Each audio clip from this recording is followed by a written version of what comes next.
What a weekend for AmaKhosi. They start off the season with a 2-0 win away to Stellenbosch. Orlando Pirates lose, Mamelodi Sundowns draw, and Kaizer Chiefs are the only big team that starts this weekend off with a win. If you're an AmaKhosi fan, it is a successful weekend. 2 hate watches, completely successful, and although tomorrow is a Monday, it's not that bad for AmaKhosi after the weekend that they just had. They've started the season off with a banger. 3 points are in the bag and they're in the top 3 of the league. They started off this campaign with a banger. Now, let's get into the game. Was it the most vintage performance by Kaizer Chiefs? Not by any means, right? Was it the most impressive? No. But first game, and sometimes it does not even matter how you win. Just get the result, get the 3 points, and the goals came by set pieces today. Stellenbosch obviously got a red card early on after 13 minutes, and they were down to 10 men for the majority of the game. Ngobo stepped up to score the free kick literally as a result of the foul and the red card. He stepped up and scored a brilliant taken free kick from his perspective. And then also in the last kick of the game, Dupree wins a penalty on the counter attack, and it's tucked away by Lelepo with a good taken penalty, right? So let's get into all the moments of the game and my full review. So was it a red card? Now, it is very difficult. It's just one of those where if you're looking at it, he is the last man. The referee gave a red card because he was the last man. He had judged a foul. Now, whether or not you think there was enough contact for a foul, that's up to debate. But for me, it's completely understandable, right? He was not even looking at the player. He was trying to put his arm out there. It is an obstruction. And once it is an obstruction, it's a foul. Once it's a foul, it's a red card, right? It's coming from an Orlando Pirates fan. So because of that, some people might say it's soft, but it's judged to be a foul. And what makes it a red card is just the fact that he's last man. Fouls like that get given all the time. He wasn't even looking at the ball. So it's okay. I do not mind that. It's not a robbery. It's not a cheat. And from that free kick, Ngobo tucks it away. It's a brilliant free kick from his perspective. Although Sage Stevens gets a good hand on that ball, his full hand is on that ball. He should do better. We can say that the striker of the ball did everything right. He got it over the wall. He got it under the bar. It's on target, forces the keeper to make the save. He has enough power behind that ball. With that being said, Sage Stevens does not do the best. He asked the question of the keeper. The keeper did not oblige. He didn't respond, and it's a goal. So it's a good free kick goal because Ngobo did everything that he had to do. It's on target, like I said, and it has power. It beats the keeper. So 1-0 to Kaizer Chiefs after 15 minutes. But shockingly enough, Stellenbosch starts pampering Kaizer Chiefs and starts attacking them relentlessly. At 10 men, first half, Stellenbosch were much the better team. Chiefs only had that solid free kick strike on target, whereas Titus hit the post, Barnes hit the post. The Stellenbosch literally hit either side of the post in response to Kaizer Chiefs taking the lead. They made Peterson make some saves. Peterson as well, he was outstanding in this game. So Stellenbosch did all that they could for 10 men. Essentially, they were playing much better at 10 men, which is, shocking. They didn't actually sit back and defend. And from Kaizer Chiefs' perspective, they needed someone to just calm the ball down. Calm the ball down, control the tempo of the game. Where was someone in that midfield that keeps possession and literally takes the sting out of the game? Because Stellenbosch was just coming and just coming and just coming, and Chiefs fell into the trap of playing a high-intensity game. Why? They played into Stellenbosch's hands by coming, and then they're losing on the transition. They have to jog back, and then when they win it, they don't calm it, they want to go. Right, so it was a we go, you attack, we attack type of game. And I don't think that suits Kaizer Chiefs. As a team, 1 man up and 1-0 up, you just keep the ball. You take the sting out of the game. You make them tired. You make Stellenbosch look for the ball. Where was that from Kaizer Chiefs? You didn't see that. That gave confidence to Stellenbosch to grow into the game, and they probably thought they could nick it, right? Second half, it was the same thing. Maybe not as many clear-cut chances for Stellies. There was a good chance on the counter for Chiefs on the break. Shabalala put Duba through. He hit it high. Duba. It was a good chance to kill the game in the second half, but he didn't do it, right? But the levels of athleticism that you're seeing from these players, this is only the first game, but they look extraordinarily physically fit, but not mentally fit. There were so many passes that were going astray. At some point, it was skyball. Both teams, Kabas Pumule, if you want to call it like that. But the intensity was just so high. That's why I'm saying it needed someone from Kaizer Chiefs who's mature enough to just keep the ball, dictate the tempo of the play. You saw Sereno come on. At least he's more careful on the ball, right? He might not just rush to take on a player and go get a cross or get a shot away. And you saw that from Vilagazi. Sometimes just relax. Keep the ball, and take this thing out the game. Kaizer Chiefs got a penalty. Dupree was substituted. Obviously, because of his pace, Stellenbosch is tiring. You can see Stellenbosch were literally tiring towards the end of the game, not creating much anymore and getting caught a lot of times on the counter. They were becoming desperate, searching for the equalizer. It's absolutely normal that Chiefs will get their chances. Like I said, Duba missed the first one, and then Dupree couldn't beat his man one-on-one, but the ball fell back to him, and it was a careless kick out from Ndaka. Like I said, mentally completely fatigued. He had Dupree under control. He stopped him from beating him, and there was no danger. But he lashes out and he kicks Dupree. It's a penalty. Chiefs did not rob anyone. That's a clear penalty. Lelepo tucks it away very beautifully. That's a beautifully taken penalty. Mind you, he wanted to take off his shirt. For what? No idea. I have no idea why he wanted to take off his shirt. It's just the first game, brother, and it's not like you scored a hat trick. Calm down, it's a penalty. But, he had some sense and did not take off his shirt for an unnecessary yellow card. So, good performance by Kaizer Chiefs. Look at this. Kaizer Chiefs didn't even have a coach. Pressure after Orlando Pirates dropped points. Pressure after Sundowns dropped points. Pressure after the season that they had where they didn't even finish in the top 8. Pressure after the fact that the MTN8 kicked off this weekend and they didn't take part. They responded by beating the third best team in the country, right? They did it for Coach Nabi. Coach Nabi had to go home. There was an emergency at home. His wife got into an accident. We hear.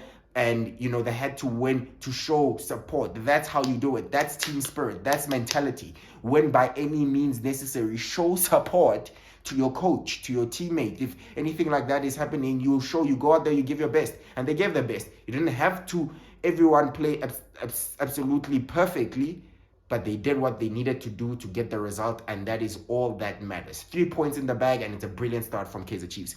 Now, let's get into the players. Now, just want to touch on Stellenbosch quickly. Titus, absolutely quality player. There's this little flick on snapshot that he had from a nothing ball. It was on target, brilliant save by Peterson. But also the cut in where he just literally curled it and it hit the post.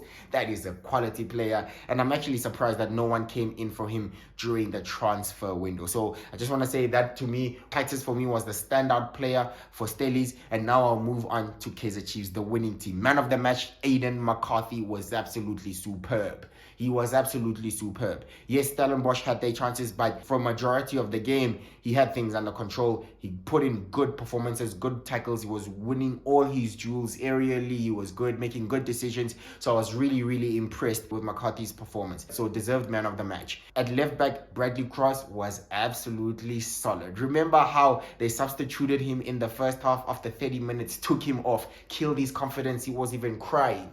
But the mental strength to come back from that and put in performances like this, it's a new season, it's a new era, and he's showing that he can play for Kaizer Chiefs.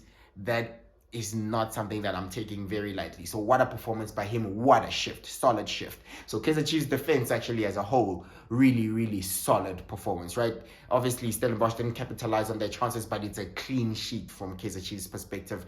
Not many of those last season. So it's a good start. And lastly, for another shout out of a brilliant performance, Peterson, well done. Chiefs was struggling with the keeper. There were questions asked of Bryce Bavuma, who will be Chiefs' number one keeper this season, and Peterson has started off very well. That was a very solid performance. He gets his clean sheets, he made saves, but also fortunate together with the posts, with both posts, they did a good job of keeping the ball out of the net. So from outstanding performances, I will give it to Kaizer Chiefs defense and the 3 players that I've mentioned. And sorry, I just wanted to say Thabo Cele as well. Fabulous performance from him in midfield. He was Chiefs' best midfielder today. And yeah, for defensive duties, did it supremely well, was tidy in possession, kept it ticking. Good performance by him today. Very, very good performance. I just feel like Chiefs lacked someone that could control the tempo of the game, slow it down, especially when Stellenbosch is coming. But he did a good job. Absolutely fabulous performance. His partnership with Ngobo was solid. It's just that Ngobo got substituted early in the second half. So Thabo Gele was there for majority of the game. So for me, shout out to Thabo Gele. What an excellent performance in midfield. Now, where I was a little bit worried, Wandile Duba had a terrible game. Besides missing a good chance that was almost a tap in, and he just hit it high, lacked the concentration and the quality to finish. Besides that big moment, he was off at this game, lost so many balls, was not beating his players one-on-one, was not really creating much. So Wandile Duba, that's not a good start. You'll need to improve on that going forward. Mduduzi Shabalala, I was so disappointed this game. He was trying to do fancy passes. He was trying to pass in color when he could have just kept it simple. He's trying to, outside of the foot, the ball. Why? Keep it simple. Your players are in. If you just put a through pass, especially on the transition with Stellenbosch down to 10 men, it's a counter-attack for Chiefs. They have fast players. They're running in behind. Give your players the ball at their feet or put it in their space. Watch the weight of the pass. It's so simple. For me, actually, I really don't understand sometimes the decision-making of professional footballers. Mind you, I like Mduduzi Shabalala. I thought he was amazing last season for Kaizer Chiefs. He was a spark in a rather dim campaign. So I'm very disappointed to see that some of the simple things he got wrong in this game. Improve on that, and then Chiefs will do better in other games too, right? So at least it could have given Chiefs more control and more clear-cut chances to be created if he got his passes right. Simple. Just get your passes right. And he was trying to do fancy things. I don't know. Wow, what a pass groove. Just keep it simple. Keep it neat. Keep possession. Be tidy in possession. Be tidy. So yeah, for me, those are the two players, Mduduzi Shabalala and Wandile Duba. I would specifically say I was disappointed in. Dupree, to me, is not scary. He does not seem like when he comes on, he'll create many chances. Yes, he created the penalty, but he was supposed to beat his man. He was one-on-one. Beat your man. Beat your man. Show me something. Beat your man. He didn't. Yes, at the end of the day, won a penalty, so that is something good. But he also needs to improve on that, improve on his finishing as well. So, yeah.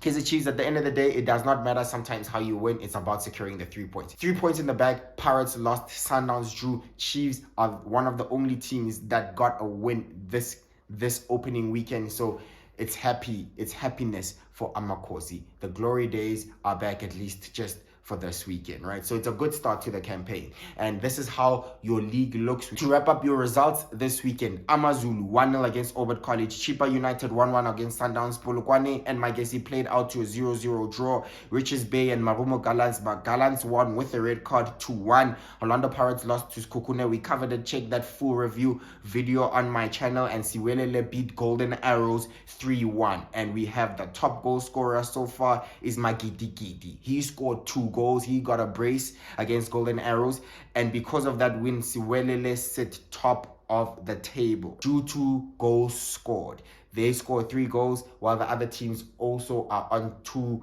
goal difference plus 2 goal difference each. But because they've scored 3 goals, they will sit at the top for this weekend. Sunday today, TX Galaxy lost to Durban City 2-0. Gavin Hunt's men got a 2-0 victory there in their first season back in the top flight, and we've just covered it now. Kaizer Chiefs with a 2-0 victory over Stellenbosch. 2 set pieces, 1 free kick. Stellenbosch were also down to 10 men for majority of the game, almost literally 90% of the game, but also another penalty at the end to wrap it up for AmaKhosi. So top, this is how your table looks. Swelele at the top because of goals scored. Durban City, Kaizer Chiefs and Gallants will make up the rest of the teams in the top 4. AmaZulu and Sekhukhune makes up the rest of the teams that won this weekend. Chipa United, Sundowns, Magesi and Polokwane City all played draws, and then the rest lost. So Stellenbosch and TX Galaxy will momentarily occupy the relegation zones. So with that being said, that's my video. Let me know how you did in your predictions this weekend. I'll tell you how I did. I got how many right? I got the AmaZulu win. I got the Gallants win. I got that's it. God damn it, that's a poor performance. AmaZulu was the only, AmaZulu and Gallants, those are the only, AmaZulu and Gallants, those are the only 2 fixtures that I predicted correctly. That's 2 out of 8. My brother, that is terrible. That's 25%, right? If I'm not mistaken. So yeah, 1 out of 4, that's 25%. So yep, very poor start to my predictions this season, but there you have it. thank you so much for watching my video. Please like, please share, please subscribe. Please watch the other videos on the channel that I've covered, especially the Orlando Pirates full breakdown against Sekhukhune, both full reviews for Sekhukhune and Pirates and player performances, right? So yeah, thank you so much for watching, and I'll see you in the next one. Bye-bye. Hi guys, this is Stellenbosch. I'm with KG Tato. Catch him on YouTube channel. We are football. Please, we are football channel. Sharp. Ladies and gentlemen, it's match day. We'll be there. Do you care though? We will be there.